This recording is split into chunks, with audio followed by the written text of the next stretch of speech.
What's up, guys? Coach Vassar. Thank you for joining me with OTF Audio Daily Beats. As always, if you're new, appreciate you tuning in, listening to me talk about these workouts. If you find value in them, information is in description to support me. I appreciate that for those who have. If you have any feedback, let me know.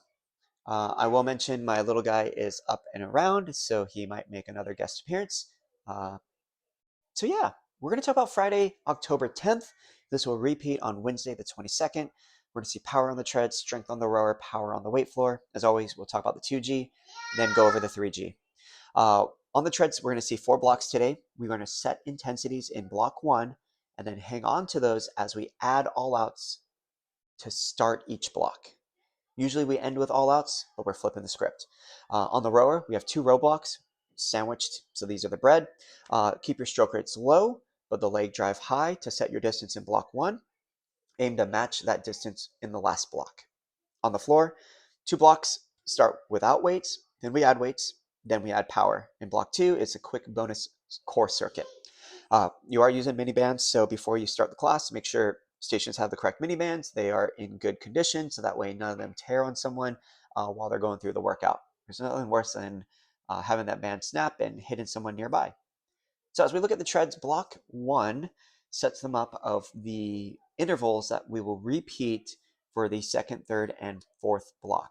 It's a 30 push, 45 base, 30 push, 45 all out. Okay, so a nice little build up into intensity, and then they're going to take a 90-second recovery before we go to the next block.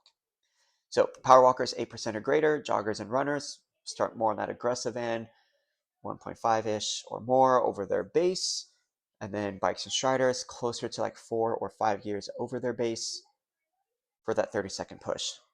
They hit flat a regular base for 45.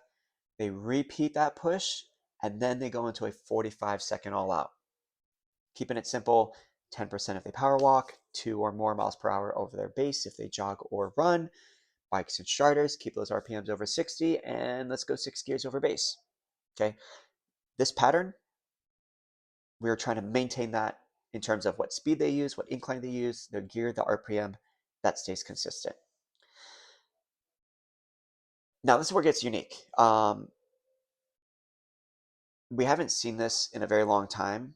In fact, way back in the day, we actually used to do a lot of stuff where the first effort of a block was an all out. Which within the past couple years, they started doing like primer blocks or like, hey, we're going to at least use either a base or a push before that first all out. Okay. What we're going to see here, though, for block 2, they actually start right into it. They jump into the deep end, 45 all out, 45 walk recovery, and then the block 1 pattern, push base, push all out. Block 3, all out walk, so twice, and then push base, push all out. Fourth and final block, 3 all outs, and then their block 1 interval. So the idea here is in order for them to maintain the 2.5 minute interval, it's a challenge as we pre-fatigue the body with minimal recovery compared to what they're about to do. So 45 all out, it's going to get that heart rate up. It's going to get them, somewhat gassed. 45 seconds to recover, barely enough, but probably not enough to feel strong leading into a 2.5 minute effort, right? So it's going to be a challenge to keep that same intensity on the second, the third, and definitely on that fourth block. I would set them up with the idea of, hey, whatever you did for that 45 all out, you're hitting that at the start of the block, taking that walk recovery, drop that speed as much as you need. The analogy I like to use is your all outs is when you dump the water out of the glass. Okay, your walk recovery, the slower you walk, the faster the glass refills, right? Because you're taking more time to recover. Allows your heart rate to come back down much faster. If you walk at 4 miles per hour versus 2 miles per hour, hopefully you guys know how that feels. So that way you could correlate that with the members. Okay.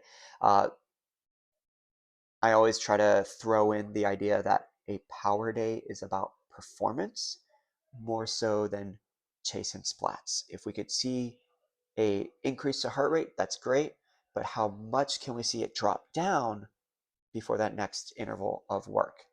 Okay, so we want those peaks and valleys. That's about it for the treads. Okay, now we look at the weight floor. Row block 1, row block 4, the fourth block, so 2, whatever, how you want to call it. 2.5-minute row for distance, 20 to 24 strokes per minute. We're looking at probably around 500 to 800 meters in that time frame, depending on the athleticism of your member, depending on the height, what intensity they decide to row at. But at the very least, we should see about 500 meters because that's going to be a 230 split time. Okay, whatever distance they get, can we match that or beat it in the very final block?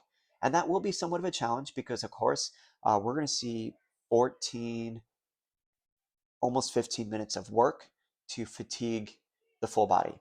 All right, block 1, specifically on the floor, we're going to see 2 rounds of mini band work to really like activate and challenge your hips in terms of your lateral glutes, hamstrings, the knee stability, all that fun stuff.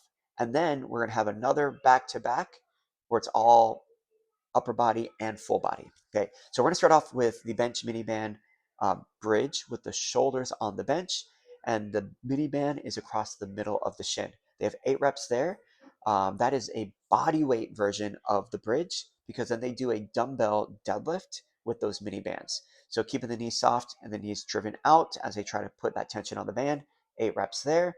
They'll rest, and then the mid band in and out hops. The key thing with the hop, feet start on railroad tracks, so they're not touching. That way they have that tension on the band. They hop out just enough to put some more tension. When they hop back in, make sure their feet end up where they started. So right here, if the feet come in, they lose the tension, they're not going to feel it. They'll have 2 rounds of that sequence. Then they're done with the mini bands, strap low row, dumbbell low row, rest, and then clean to front squat. Option here is you could have someone do like a bicep curl, neutral grip position, or palms in, front squat, and then back down. Of course, ideally, we keep that hinge mechanic. So a great off mic option that I like for members to do so they kind of get the whole experience of it. They could do a deadlift, then do the hammer curl, then do a front squat. Okay. Um, and then if they could flow that and speed it up to make it into the clean, into a front squat, then eventually a clean front squat. Okay. That back-to-back superset, they will repeat until you call time.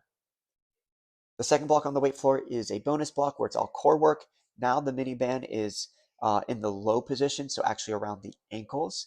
If it goes higher, like mid shin or knee, it does make these movements easier. So keep that in mind. We're going to see low band toe reach. So just like with the in and out hops, your feet are on railroad tracks. So legs drive out, put tension on that band as they crunch up, keeping that lower back down as they reach for the toes and then come back down. 12 reps. Seated knee tuck for 12 reps. Same thing. Legs are on railroad tracks as they extend out and back. Sometimes people tend to come in too close and then the knees flare out and the ankles come in. They lose that tension on the band. Okay, so just enough to get that squeeze and then expand back out. Okay, then after that we have the high plank alternate and toe tap, 12 reps. Then they go back to the beginning, 8 reps for everything, then 4, and then they'll just choose whichever ones that they want to repeat at their choice of rep count. But there's less than 4 minutes of work here. If they do these right, they should barely get through that third round, and abs, hips should be lit up. Knowing that the hips are going to be pretty fatigued, it's going to make the rowing that much more challenging. Okay, same thing as before, 2.5-minute row for distance, 24 strokes per minute. But during the final 45, when the treads hit their last all out, rowers increase intensity by driving harder, increasing their wattage without increasing their stroke rate. Cool. All right. 3G. This is set up very similar. We're going to see 3 blocks on the treads, on the rowers, 2 blocks on the weight floor. On the tread side, block 1 is just like the 2G. So same thing with the 2.5-minute intervals that they try to maintain. And then block 2 is block 2 from the 2G. Block 3 from the 3G. So they're going to see that 1 minute, the 1 all out, 1 walk interval, and then 2 all-out walk recoveries, and then the interval. There's only 75 seconds to recover between each block, so less time, so they might take the full 75 to walk as opposed to getting back to base when they're ready. Now, for the rowers, we're going to start off with the same buy-in row as a 2G, so 2.5-minute row for distance, 20 to 24 strokes per minute. This is where if you don't have the new OT Beat or the OT Connect update, you might not have that stored programs for 2.5 minutes, but if you have the new one, it should be on there as well.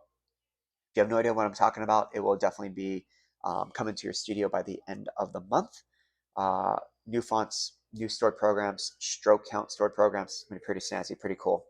Anyways, that was a tangent. Let's dial it back, go back to what we're talking about. Row block number 2, squat to alternate and jump lunge for 45 seconds. So this is going to be timed up with the treads. So they'll do a bodyweight squat, jump, split stance, jump lunge, squat, jump lunge. Option here, do a squat, 2 regular reverse lunges, one on the left, one on the right, squat, lunge.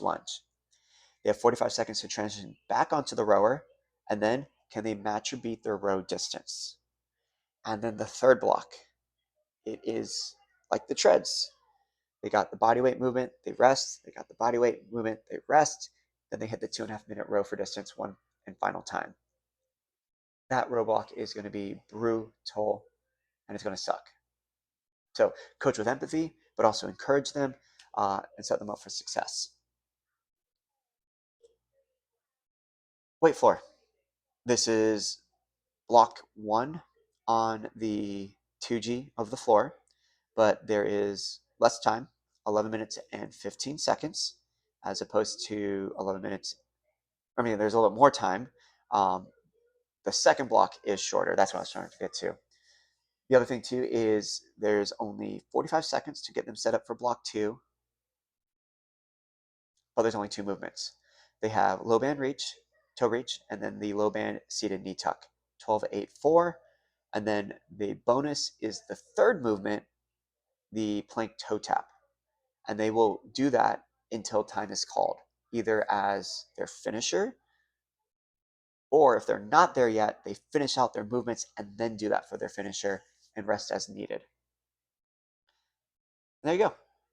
So Friday, October 10th, and Wednesday, the 22nd.